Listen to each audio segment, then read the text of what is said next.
Tayo'y nabubuhay na may sariling guhit ng kapalaran.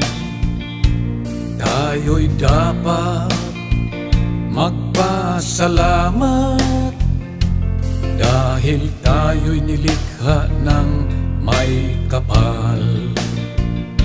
Sa iba, huwag kang umasa, magtiwala ka sa iyong kakayahan,